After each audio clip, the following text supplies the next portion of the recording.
에스겔 46장 1절에서 15절까지의 말씀을 제가 봉독하겠습니다. 주 여호와께서 이같이 말씀하셨느니라. 안뜰 동쪽을 향한 문은 일하는 엿새 동안은 닫되 안식일에는 열며 초하루에도 열고, 군주는 바깥문 현관을 통하여 들어와서 문벽 곁에 서고 제사장은 그를 위하여 번제와 감사제를 드릴 것이요, 군주는 문 통로에서 예배한 후에 밖으로 나가고 그 문은 저녁까지도 닫지 말 것이며, 이 땅 백성도 안식일과 초하루에 이 문 입구에서 나 여호와 앞에 예배할 것이며, 안식일에 군주가 여호와께 드릴 번제는 흠없는 어린 양 6마리와 흠없는 순양 1마리라. 그 소재는 순양 하나에는 밀가루 1에바요, 모든 어린 양에는 그 힘대로 할 것이며, 밀가루 1에바에는 기름 1흰 식이니라. 초하루에는 흠없는 수송아지 1마리와 어린 양 6마리와 순양 1마리를 드리되 모두 흠없는 것으로 할 것이며, 또 소재를 준비하되 수송아지에는 밀가루 1에바요, 순양에도 밀가루 1에바며 모든 어린 양에는 그 힘대로 할 것이요, 밀가루 1에바에는 기름 1흰 식이며, 군주가 올 때에는 이 문 현관을 통하여 들어오고 나갈 때에도 그리할지니라. 그러나 모든 정한 절기에 이 땅 백성이 나 여호와 앞에 나아올 때에는 북문으로 들어와서 경배하는 자는 남문으로 나가고 남문으로 들어온 자는 북문으로 나갈지라. 들어온 문으로 도로 나가지 말고 그 몸이 앞으로 향한 대로 나갈지며, 군주가 무리 가운데에 있어서 그들이 들어올 때에 들어오고 그들이 나갈 때에 나갈지니라. 명절과 성회 때에 그 소재는 수송아지 1마리에 밀가루 1에바요, 순양 1마리에도 1에바요, 모든 어린 양에는 그 힘대로 할 것이며, 밀가루 1에바에는 기름 1흰 식이며, 만일 군주가 자원하여 번제를 준비하거나 혹은 자원하여 감사를 준비하여 나 여호와께 드릴 때에는 그를 위하여 동쪽을 향한 문을 열고 그가 번제와 감사제를 안식일에 드림같이 드리고 밖으로 나갈지며, 나간 후에 문을 닫을지니라. 아침마다 1년 되고 흠없는 어린 양 1마리를 번제를 갖추어 나 여호와께 드리고, 또 아침마다 그것과 함께 드릴 소제를 갖추되 곧 밀가루 6분의 1 에바와 기름 3분의 1 흰을 섞을 것이니, 이는 영원한 규례로 삼아 항상 나 여호와께 드릴 소제라. 이같이 아침마다 그 어린 양과 밀가루와 기름을 준비하여 항상 드리는 번제물로 삼을지니라. 아멘. 우리 계속해서 에스겔 성전을 살펴보고 있습니다.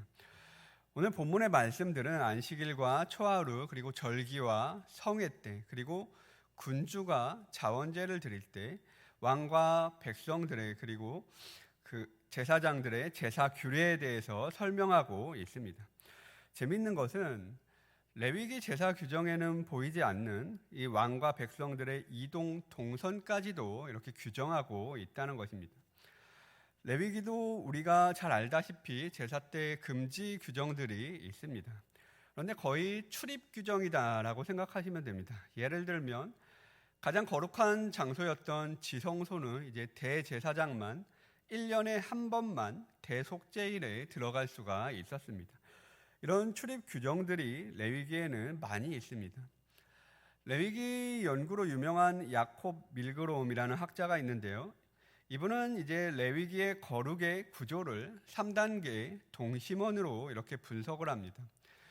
예를 들면 이 동심원의 가장 가운데에서부터 지성소, 성소, 성막들 이렇게 3단계로 나누는 것이죠. 가운데로 갈수록 가장 거룩한 장소가 되는 것입니다. 때로는 모세와 아론, 그리고 장로들, 이스라엘 백성들 이렇게 관계적으로도 3단계를 보여주기도 합니다. 오늘 본문에도 보면 왕은 제사장들이 출입하는 내전문을 사용하지 못합니다. 성전 동쪽의 안뜰문을 사용해야 하고 백성들은 안뜰이 아니라 바깥문에 있어야 합니다. 이런 구조라면 백성들은 제사가 드려지는 그런 모습을 보지 못합니다. 이 레위기의 장소와 사람의 3단계 구분이 오늘의 에스겔 성전에서도 보여지고 있습니다. 오늘날에는 우리는 만인 대제사장을 믿기 때문에 성령을 받은 모든 성도가 하나님께 직접 나아갈 수 있는 대제사장이 됩니다. 그래서 이와 같은 규정은 큰 의미는 없지만, 규례적으로는 큰 의미는 없지만 그 안에 담겨 있는 율법 정신은 우리는 지금까지도 받아들일 수 있어야 합니다. 에스겔 성전은 출입 동선까지도 제한하고 있습니다. 이와 같은 금지 규정들은 오늘날 우리에게 거룩한 질서를 알려주고 있습니다. 에스겔 성전 이전의 이스라엘 성전은 너무나 많은 무질서가 판치고 있었습니다.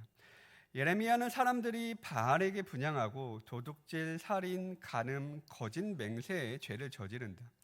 그런데도 여호와의 성전에 와서도 우리가 구원을 얻었나이다 라고 그렇게 고백하고 다녔다는 것입니다.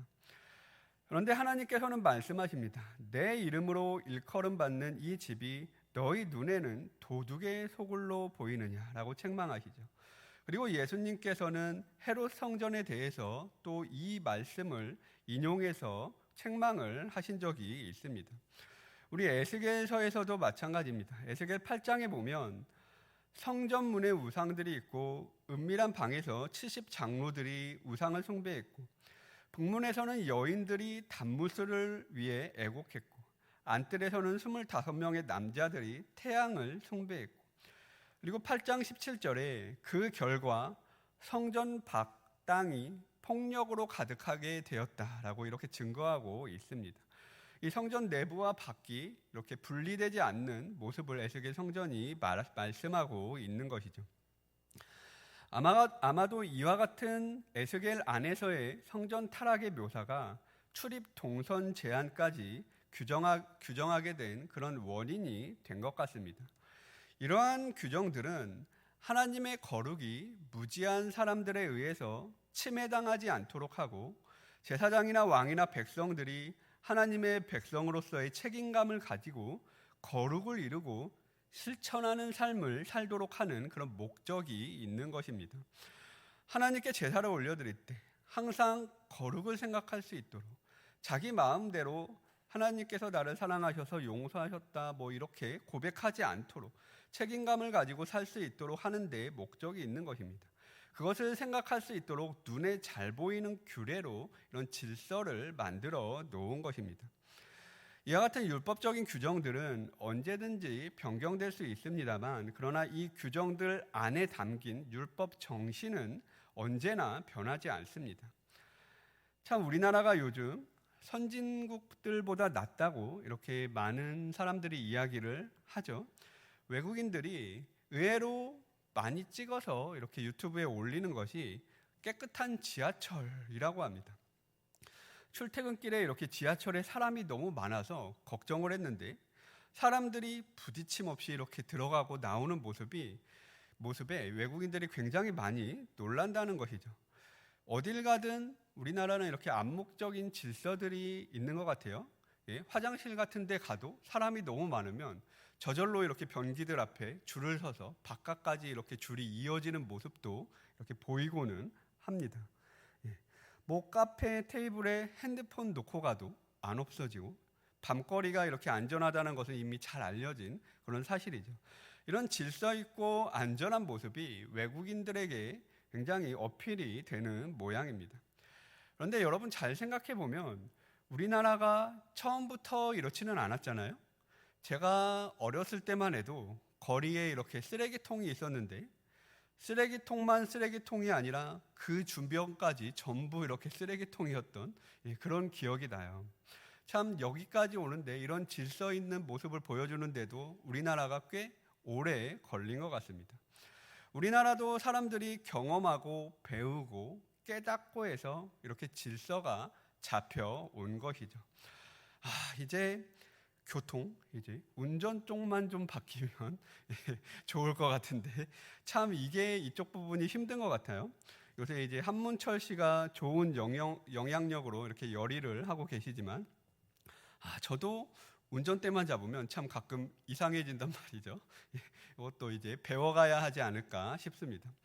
성경은 하나님을 섬기는 일에도 질서가 필요하다 이렇게 말씀하고 있습니다.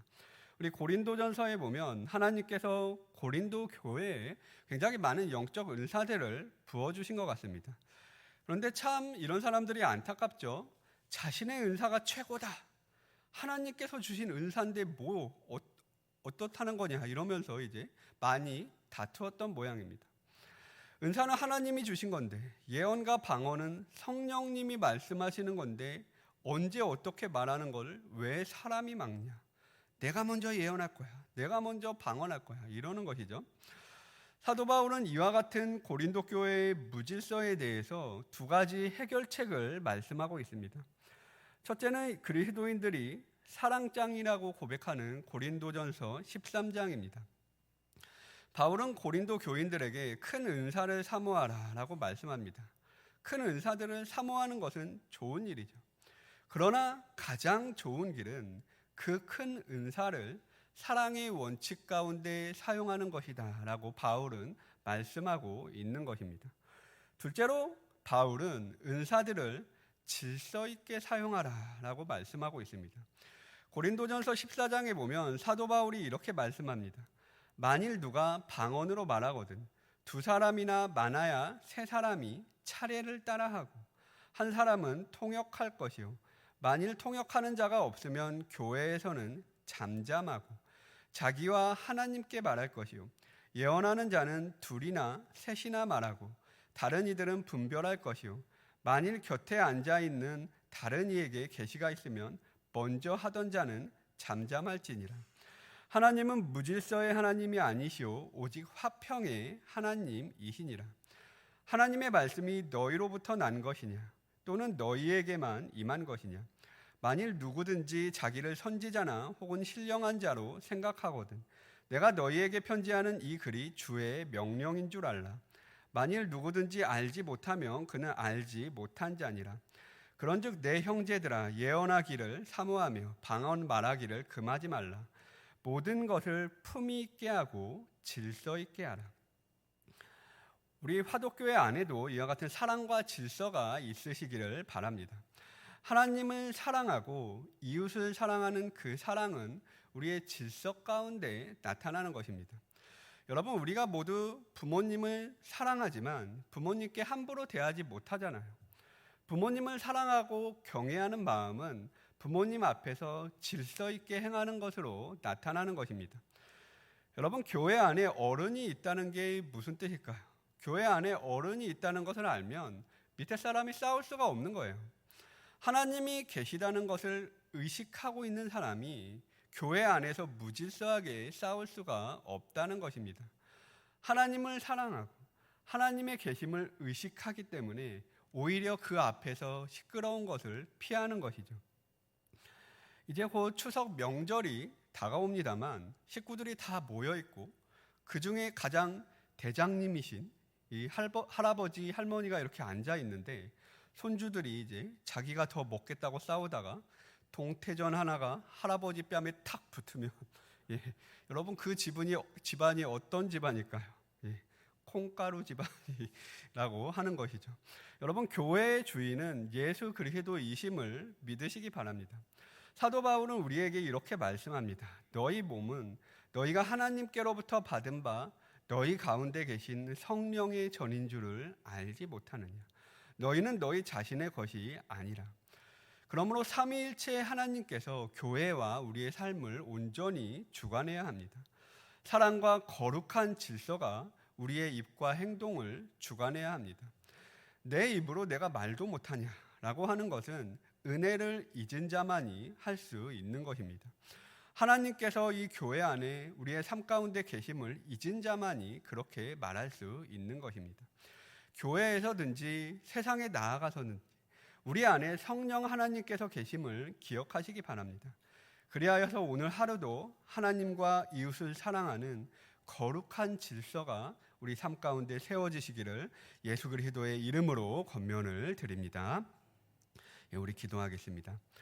사랑의 주님, 주님께서 에스겔 성전을 통하여 우리에게 말씀하신 바 우리 화독교회와 성령의 전인 우리의 삶 가운데 거룩한 질서가 세워질 수 있도록 인도하여 주옵소서. 고백으로만 하나님을 예배하는 사람이 아니라 진정한 거룩으로 하나님을 예배할 수 있도록 인도하여 주옵소서. 주께서 에스겔 성전에 거룩한 질서를 명령하신 것 같이 우리도 하나님을 의식하며 살아가는 하나님의 뜻대로 살아가는 믿음의 성도들로 살아갈 수 있도록 인도하여 주옵소서. 아버지 하나님, 특별히 베트남 출타 중이신 담임 목사님 위하여 기도합니다. 베트남 장신을 위하여 기도하고 그 모든 예식을 인도하는 가운데 하나님의 은혜가 가득할 수 있도록 함께하여 주시고 오가는 길 주님께서 안전하게 지켜 주시옵소서. 환우를 위해 기도합니다. 저들의 상하고 찢긴 마음을 위로하여 주시고 질병과 노고와 아픔으로 신음하는 성도들에게 친히 찾아가셔서 주님께서 치유하여 주옵소서. 아픔 가운데서도 부활의 소망이 있음을 잊지 않게 하시고 그 입술에서 말씀과 찬양과 기도가 떠나지 않도록 역사하여 주옵소서. 우리의 간구를 주님께 올려드립니다. 가정을 위해, 직장과 일터와 사업체를 위해, 건강을 위해 여러 가지 개인적인 간구를 주님께 올려드리오니 하나님의 인도하심이 붙들어 주사 응답의 역사가 이 새벽에 있게 하여 주옵소서. 이 모든 말씀 우리 주 예수 그리스도의 이름으로 기도하옵나이다. 아멘.